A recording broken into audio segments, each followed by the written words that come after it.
지금은 그렇지 않다고 생각할 수도 있습니다만은 젊었을 때 굉장히 이뻤습니다. 그래서 제가 카메라로 사진을 많이 찍어드렸어요. 그런데 회갑이 지나니까 야, 이제부터 건접 촬영하지 마 그러시더라고요. 그래서 그 다음부터는 제가 독사진들 잘 안 찍어드렸습니다만은 젊었을 때 제가 찍어드린 사진이 그래도 꽤 있습니다. 둘째 누님은 큰 누님만큼 미모가 따르지는 않았지만 노래를 굉장히 잘하셨습니다. 제가 중학교 4학년 때 고등학생이었는데 이렇게 교내 방송을 통해서 이렇게 소리가 나오면 우리 누님 목소리인데, 그리고 들을 때도 있었습니다.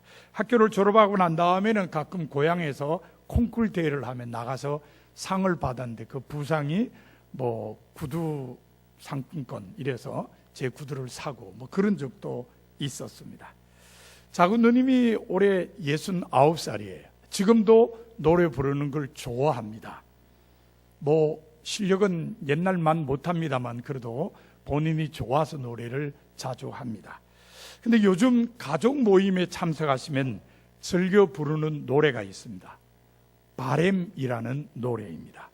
김종환 씨가 만들고 노사연 씨가 부른 이 노래 마지막 부분에 아주 의미 있는 가사가 담겨져 있습니다. 우린 늙어가는 것이 아니라 조금씩 익어간답니다 라는 가사입니다.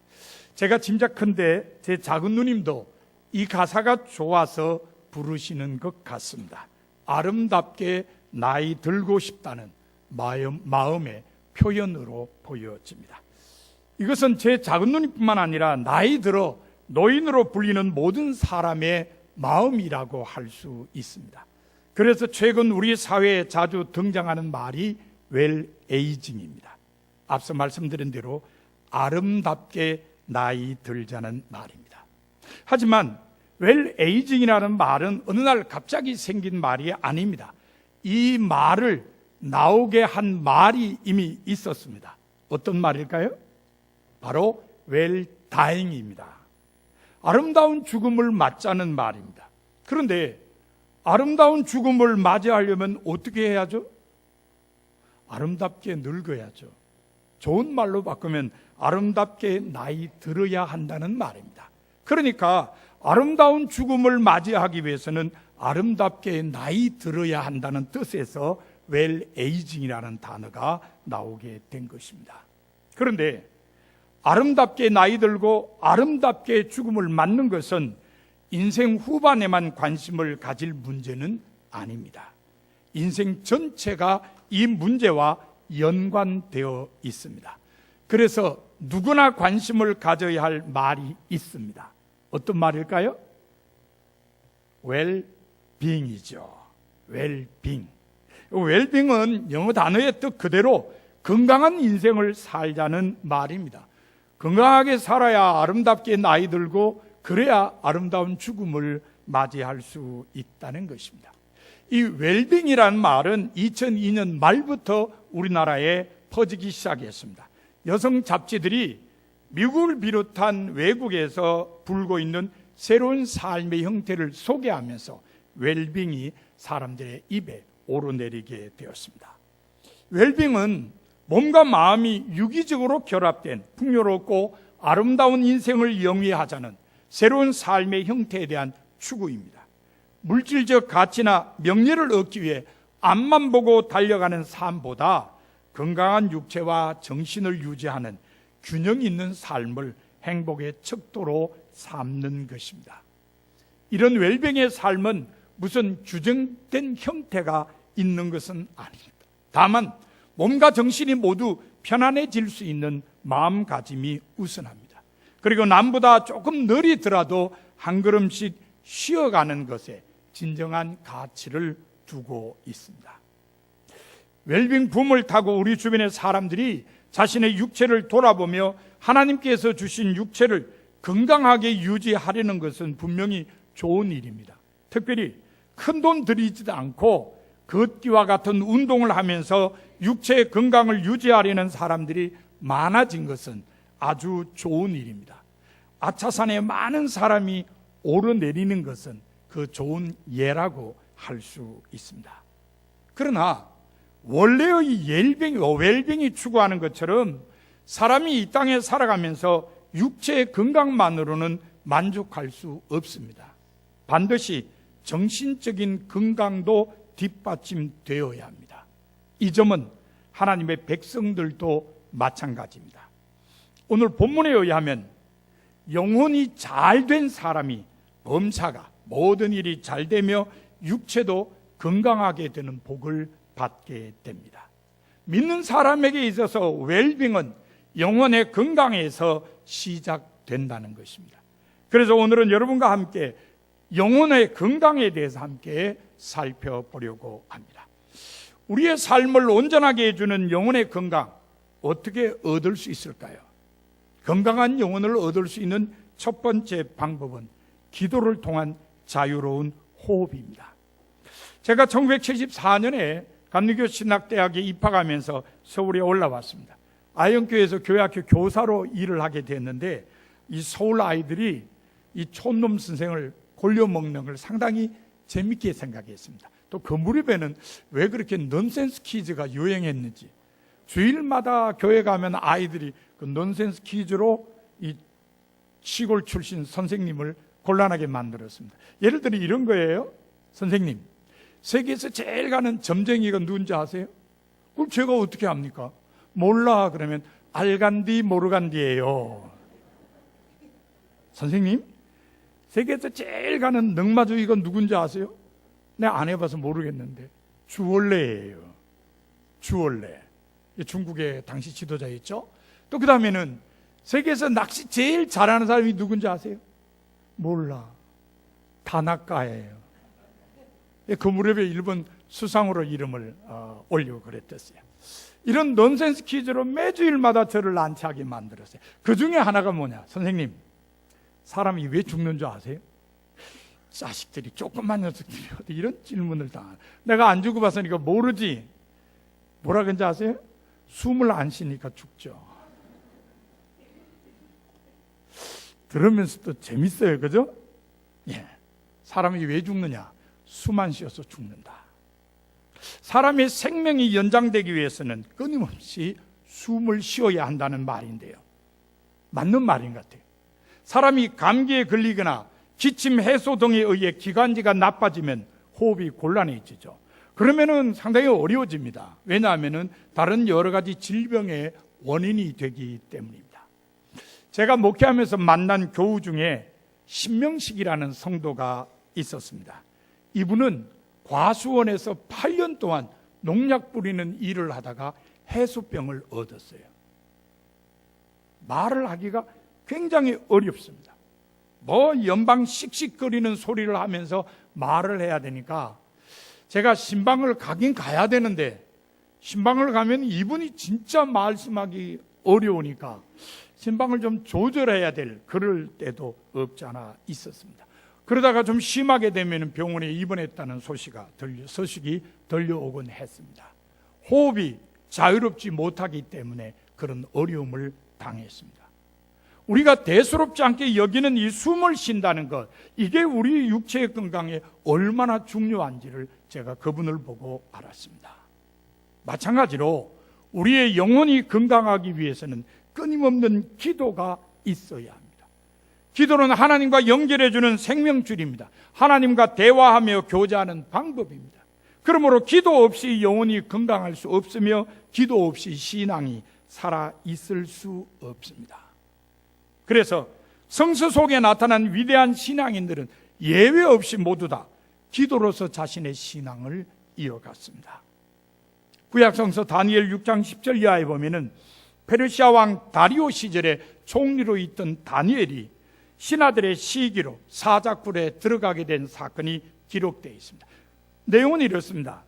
다니엘을 늘 시기에 오던 신하들이 다리오 왕을 충동하여서 왕 이외에 어느 신에게든지 무엇을 구하면 사자굴에 던져 넣기로 금령을 만들었습니다. 다니엘이 매일 하나님께 기도한다는 것을 알기 때문에 만든 금령이었습니다.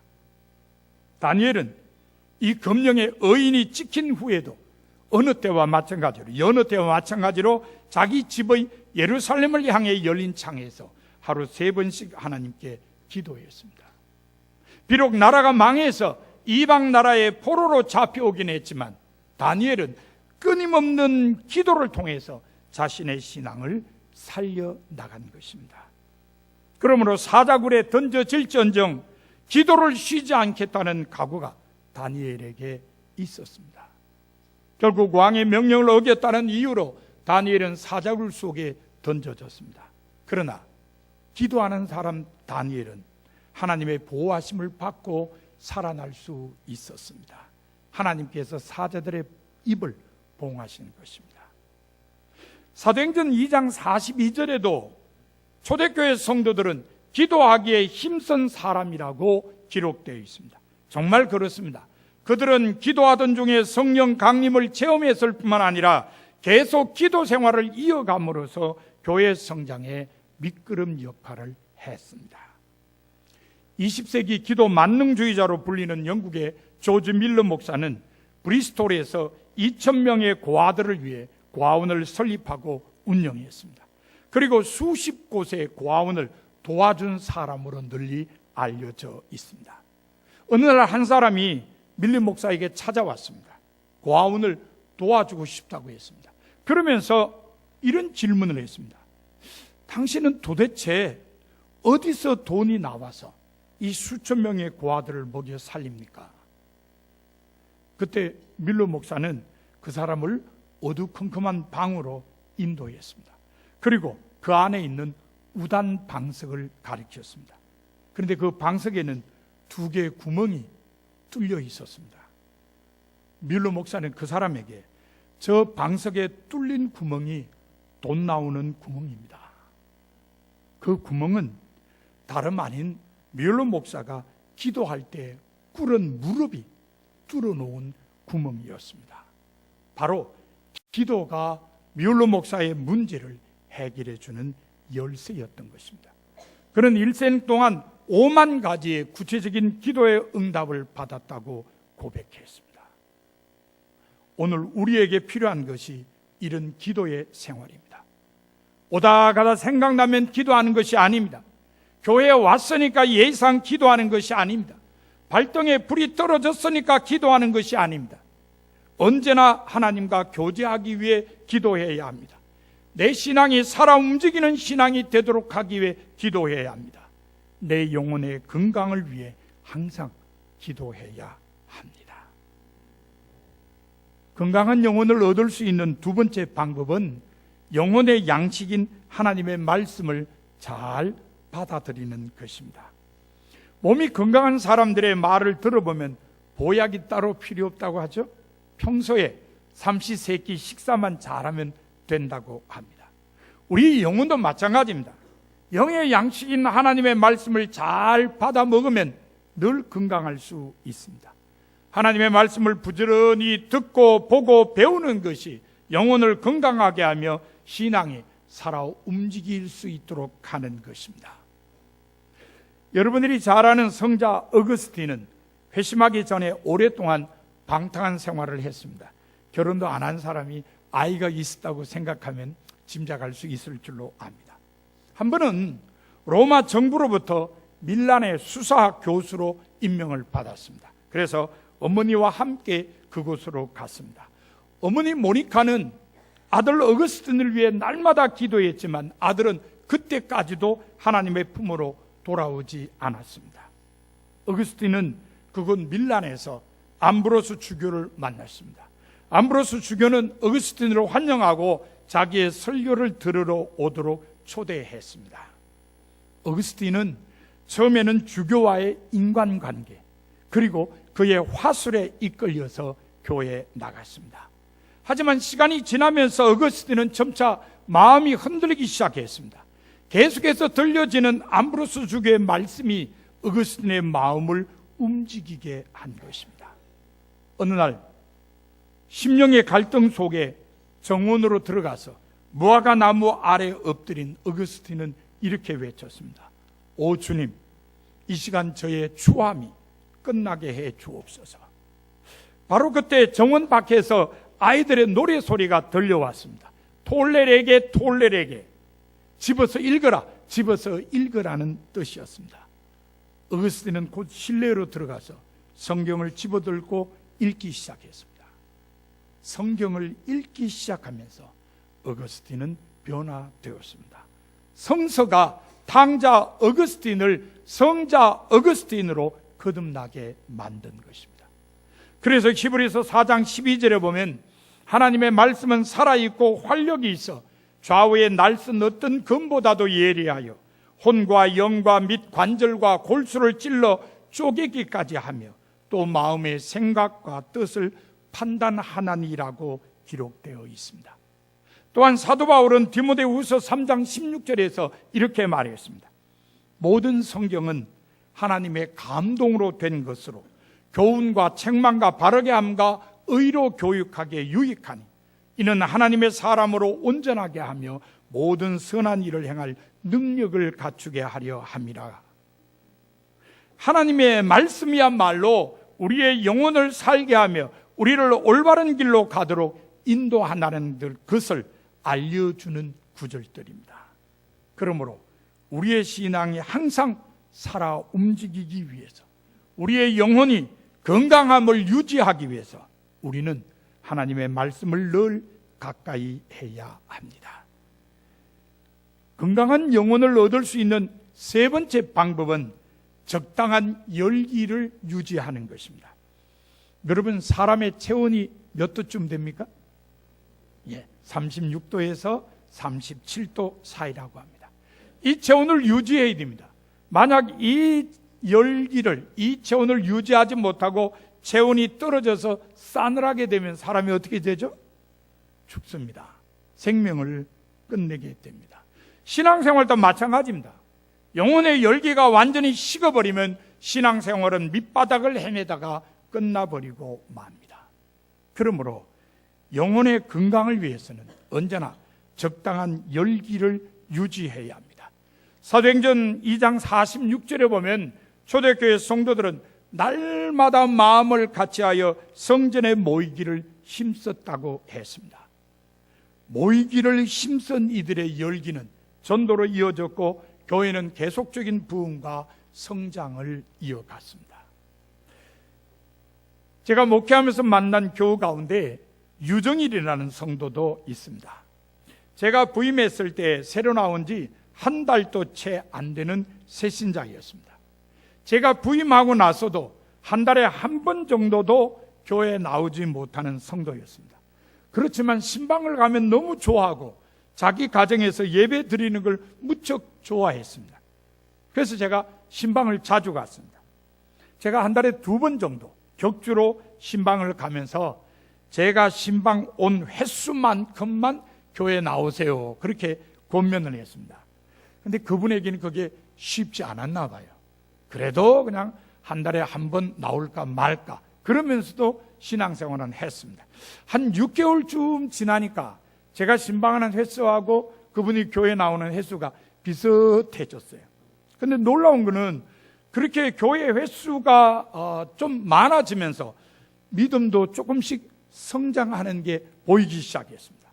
1년쯤 지나자 매주일 출석을 하는 모범 성도가 되었습니다. 목사가 신방을 가지 않아도 될 정도가 되었습니다. 그리고 교회 여선교회 활동에도 차츰 합류하기 시작했습니다. 열심히 그분의 믿음을 성장시켰습니다. 어느 날 그분은 깜짝 놀랄 제안을 했습니다. 교회 성가대 가운을 새로 맞추자는 제안이었습니다. 그때 목회자는 무슨 생각을 제일 먼저 하죠? 얼마나 들까? 얼마나 들까? 이 생각부터 하죠. 근데 이분이 그 가운 값을 자기가 봉헌하겠다는 겁니다.